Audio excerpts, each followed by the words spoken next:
Bonsoir, mesdames et messieurs, bonjour. La salutation dépend de vos positions précises, où que vous soyez à travers les quatre coins du globe.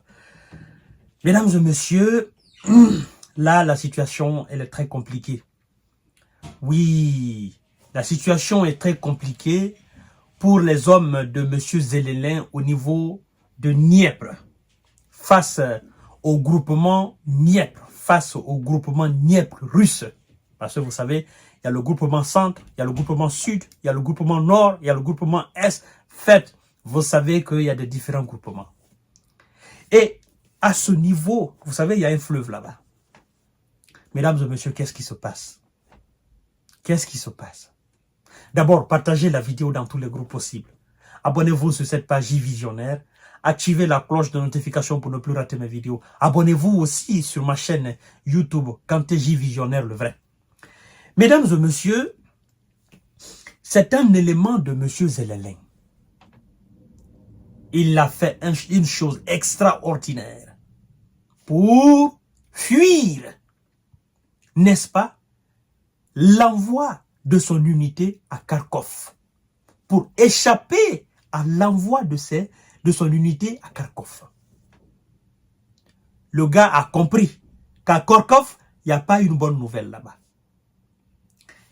Le gars construit, en quelque sorte, mesdames et messieurs, un radeau. Radeau fait de bouteilles en plastique. Il le fait pour faire quoi? D'abord, avant de commencer la fabrication de ce radeau en plastique, il est entré en contact avec les éléments du groupement Dniepr de la Russie, c'est-à-dire de l'autre côté de la rive du Dniepr. Le gars a compris que son unité allait partir à Kharkov. Il est rentré en contact avec les éléments russes.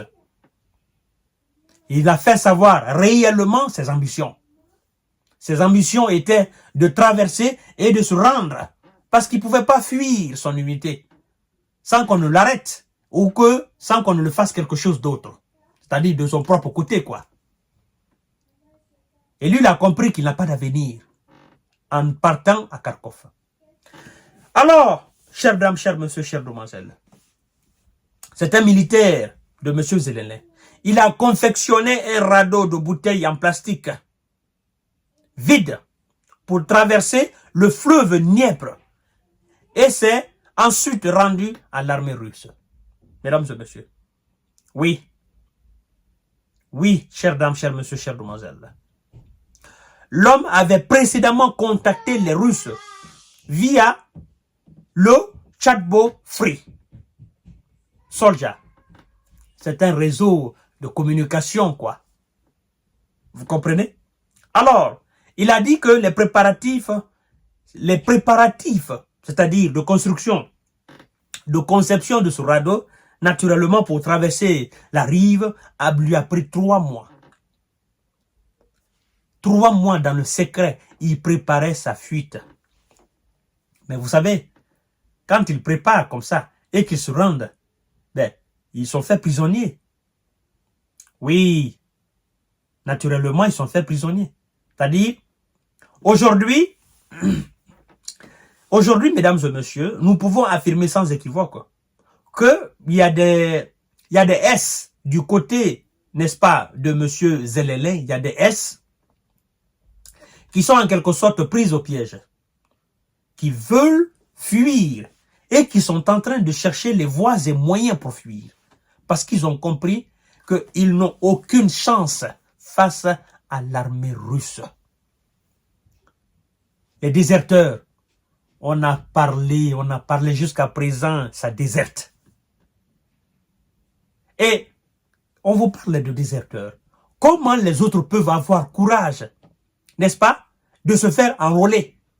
Parce que ceux qui désertent là, ils ne désertent pas avec bonne nouvelle. Ils désertent parce que ce qui se passe sur le terrain, le traitement sur le terrain, en réalité, ben, c'est très loin du discours politique qui est tenu par l'élite. Mesdames et messieurs.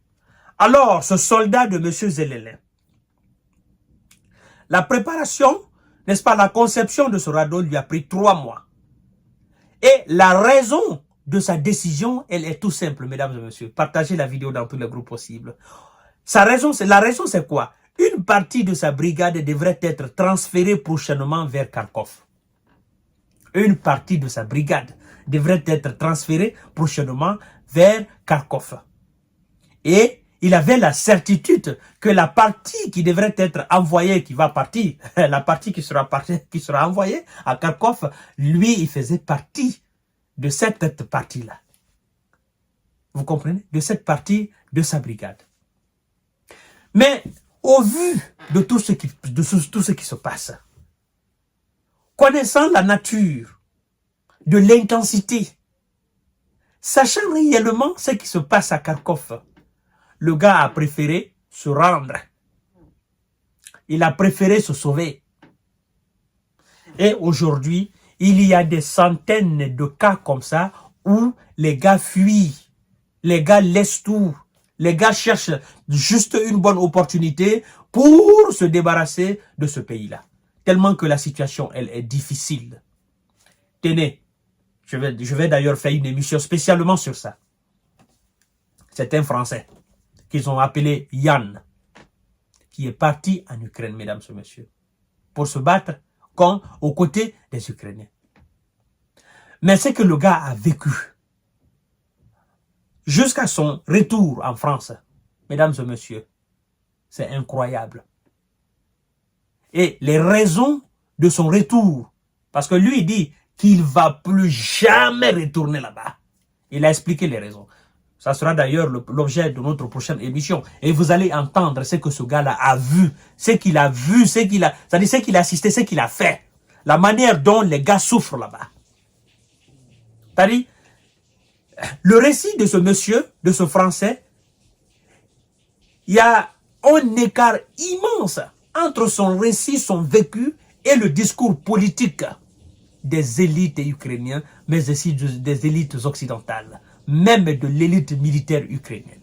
Chères dames, chers messieurs, chères demoiselles, partagez la vidéo dans tous les groupes possibles. C'est un soldat de moins de M. Zelensky qui se rend aux Russes pour échapper naturellement à l'envoi d'une partie de sa brigade à Kharkov pour faire face à l'armée russe. Parce qu'il sait de toutes les façons qu'il n'a pas d'avenir là-bas. S'il va là-bas, c'est fini pour lui. Donc lui, il a préféré se rendre. Il va dormir tranquillement. Les Russes, ils vont le faire prisonnier naturellement. Ils vont le garder, ils vont le nourrir, ils vont le traiter. Ils vont lui donner tout ce qu'il a besoin jusqu'à certainement la fin, n'est-ce pas, de ce combat, ou jusqu'à certainement qu'on fasse des échanges de prisonniers. Mais vous savez, il y a des gars comme ça, il y a des S ukrainiens qui sont dans les mains de S russes. Quand on veut faire des changements de prisonniers, les S ukrainiens qui sont dans les mains des S russes, ils ne veulent pas, parce qu'ils savent que une fois du côté ukrainien, on va les renvoyer encore au front et eux, ils ne veulent plus faire face à l'armée russe. Vous voyez, chers dames, chers messieurs, chères demoiselles. Voilà. À tout à l'heure pour notre série d'informations de décortiquage. Partagez la vidéo dans tous les groupes possibles. Abonnez-vous sur ma chaîne YouTube qui est Kanté J Visionnaire, le vrai. Merci beaucoup et très belle soirée.